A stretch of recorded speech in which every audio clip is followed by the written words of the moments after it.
ओम तत्सत। ओम श्री परमात्मने नमः। ओम श्री गुरुवे नमः। योग वशिष्ठ। योग की 7 भूमिकाओं का अभ्यास क्रम और लक्षण। योग भ्रष्ट पुरुष की गति एवं महान अनर्थकारिणी हथिनी रूप इच्छा के स्वरूप और उसके नाश के उपाय। श्री रामचंद्र जी ने पूछा, मुने, 7 योग भूमिकाओं का अभ्यास कैसे किया जाता है तथा प्रत्येक भूमिका में योगी के चिन्ह किस तरह के होते हैं? श्री वशिष्ठ जी ने कहा, रघुनंदन, जीव 84 लाख योनियों में घूमता हुआ अंत में मनुष्य जन्म में भाग्योदय होने पर विवेकी बन जाता है। अहो, संसार की यह व्यवस्था बिल्कुल असार है। इस व्यवस्था से मुझे क्या प्रयोजन? इन व्यर्थ कर्मों से ही मैं अपना दिन क्यों बिता रहा हूं? मैं वैराग्यवान बनकर किस तरह संसार सागर को तैर जाऊं? इस प्रकार के विचार में जब सद्बुद्धि प्राणी तत्पर होता है, तब उसके हृदय में भोगों और सांसारिक संकल्पों में हर समय वैराग्य रहता है। वह सत्संग, स्वाध्याय, ईश्वर उपासना आदि उत्तम क्रियाओं का अनुष्ठान करता है और उन्हीं में प्रसन्न रहता है। तुच्छ व्यर्थ चेष्टाओं में उसे निरंतर वैराग्य रहता है। वह दूसरों के दोषों को प्रकट नहीं करता और स्वयं यज्ञ, दान, तप, सेवा, पूजा आदि पुण्य कर्मों का ही सेवन करता है। वह किसी के भी मन में उद्वेग न पहुंचाने वाले शास्त्र विहित विनय युक्त कर्मों का आचरण करता है। शास्त्र विपरीत कर्म से सदा डरा रहता है और सांसारिक विषय भोगों की कभी अभिलाषा नहीं करता। वह स्नेह और प्रणय से पूर्ण, कोमल, सत्य, प्रिय और हितकारक तथा देश कालोचित वचन बोलता है। वह मन, कर्म एवं वाणी से सत्पुरुषों का संग और सेवा करता है। जिस किसी जगह से ज्ञानदायक शास्त्रों को प्राप्त करके उनका विवेक विचार पूर्वक स्वाध्याय करता है। संसार सागर को तैर जाने के लिए इस प्रकार के विचार से संपन्न पुरुष प्रथम सुभिक्षा नामक भूमिका को प्राप्त होता है। इसमें उसे आत्मोद्धार के सिवा और कोई भी इच्छा नहीं रह जाती। इसी को श्रवण भूमिका भी कहते हैं। इसके बाद अधिकार की प्राप्ति होने पर वह विचार नामक दूसरी योग भूमिका में प्रवेश करता है। उस समय वह श्रुति, स्मृति, सदाचार, धारणा, ध्यान और कर्मों में तत्पर रहने वाले पुरुषों में, जिन्होंने अध्यात्म शास्त्रों की प्रशस्त व्याख्या करने के कारण अच्छी ख्याति प्राप्त कर ली है, उन श्रेष्ठ विद्वानों का आश्रय लेकर उनके उपदेश अनुसार साधन करता है।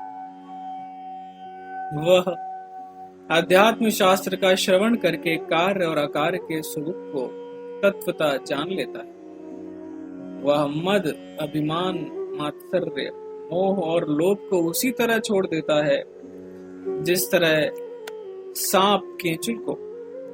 उपर्युक्त यथार्थ निश्चय से युक्त पुरुष सत्शास्त्र, गुरु और सज्जनों की सेवा से ब्रह्म विषयक रहस्य को विवेक विचार पूर्वक यथार्थ रूप से पूर्णतया जान लेता है और उसके अनुसार मनन करता है।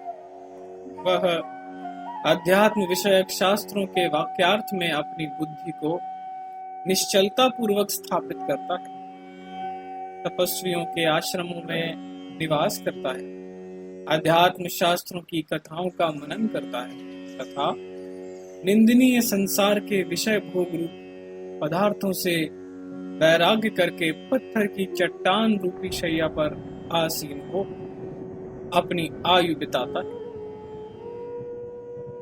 अध्यात्म विषयक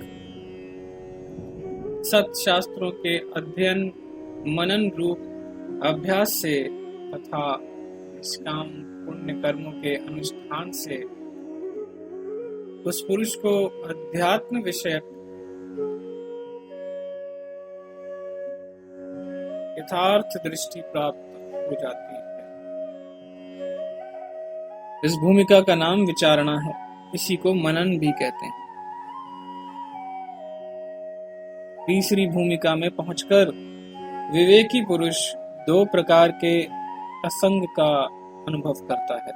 श्री राम, तुम उसके इस भेद को सुनो। यह असंग दो तरह का है, एक सामान्य और दूसरा श्रेष्ठ यानी विशेष। मैं न करता हूं और न भोगता ही। मैं सांसारिक कर्मों के लिए बाध्य नहीं हूं और न दूसरों के लिए बाधक। इस प्रकार के निश्चय से विषय भोगों की आसक्ति से रहित होना ही सामान्य असंग है।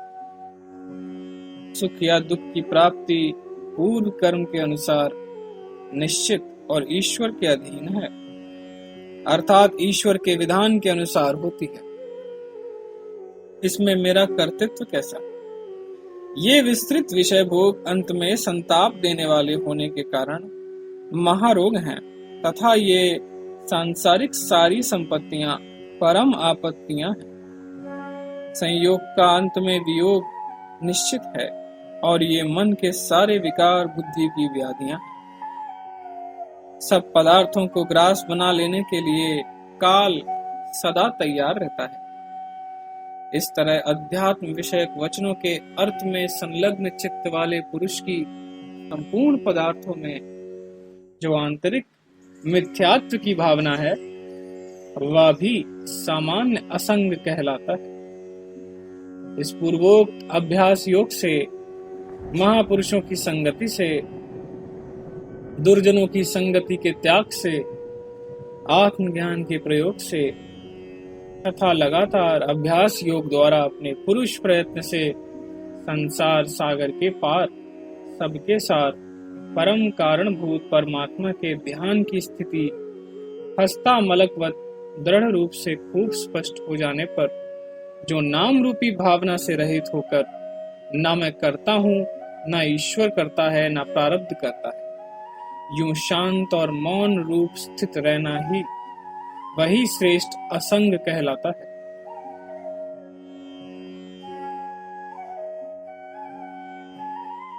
तथा जो शांत आदि अंत से रहित सुंदर सच्चिदानंद घन ब्रह्म है वही श्रेष्ठ असंग कहा जाता है। यही श्रेष्ठ असंग नामक तीसरी भूमिका है। इसी को निधिध्यासन भी कहते हैं। इस भूमिका में स्थित पुरुष संपूर्ण संकल्पों की कल्पनाओं से शून्य होकर परमात्मा के ध्यान में स्थित हो जाता है। ओम तत्सत। ओम तत्सत। शेष अगले भाग में।